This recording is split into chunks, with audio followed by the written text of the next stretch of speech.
आपल्या गावामध्ये एक पाईपलाईन आली. जी पाईपलाईन आपण 1 कोटीची आणली असं आपल्याला सांगितलं गेलं. आता तू आणली, मी आणली, बऱ्याच जवळ आपल्या गावात एक 20 लाईन आल्यात. एक 15 ते 20 ते पाईपलाईन आता आपण 20 लाखात आणतोय. आपली ग्रामपंचायत 1 कोटीची आणते आणि ते आणते 4 इंची आणते.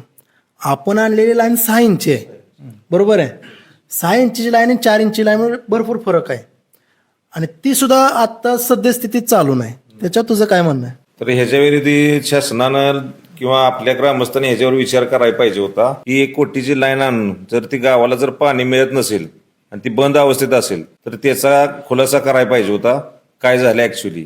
आणि एक विहीर पण अशीच आहे की ती नदीवरच आहे, ते पण विहिरीच तसंच काम चालू आहे. म्हणजे बंद आहे, बंदच आहे पूर्ण. 1 कोटीची खर्च केला त्याचा गावाला एकही पाण्याचा थेंबाचा उपयोग झालेला नाही. अधिक माहिती मग सतीश तुला माहिती आहे का याच्याबद्दल काय?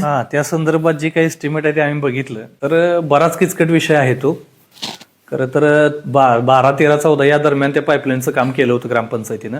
1,05,00,000 त्याचं टोटल एस्टिमेट होतं. खरं तर दुर्दैवानं सांगण्याची गोष्ट आहे की शासन बरेच मोठे मोठे प्रकल्प गावांना राबवायला देतं की बाबा गावाच्या ज्या समस्या आहेत त्या दूर व्हाव्या, गावांना पाणी मिळावं, शासनाची नियमावली की बाबा एका व्यक्तीला 55 लिटर पाणी मिळालं पाहिजे. त्या संदर्भात नियोजन करून ग्रामपंचायतीनं आणलं होतं. परंतु त्यावेळेचे जे पदाधिकारी होते त्यांना त्या क्षेत्रातलं माहिती नव्हतं किंवा त्यांचं नॉलेज कमी पडलं किंवा त्यांनी दुर्लक्ष केलं का त्यामध्ये भ्रष्टाचार झाला, हा पुढचा आमचा विषयच आहे. त्याच्यावरती आम्ही माहिती अधिकार टाकलेला आहे की बाबा याच्यामध्ये ऍक्च्युअलमध्ये किती भ्रष्टाचार आहे, की याच्यामध्ये कोणते पाईपलाईन वापरल्या, याच्यामध्ये नक्की काय झालंय, का अजून गावाला एक थेंबर सुद्धा पाणी आलं नाही.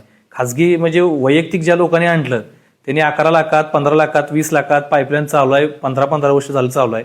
परंतु आमच्या गावाला अजून थेंबर पाणी आलं नाही. मग याच्यामधील नक्की खर्च एवढा कुठं गेला या संदर्भातची चौकशी आमची चालू आहे. त्या ज्यावेळेस आम्हाला सर्व अहवाल येतील त्यावेळी आम्ही तुम्हाला त्याचं पुरेपूर उत्तर देऊ.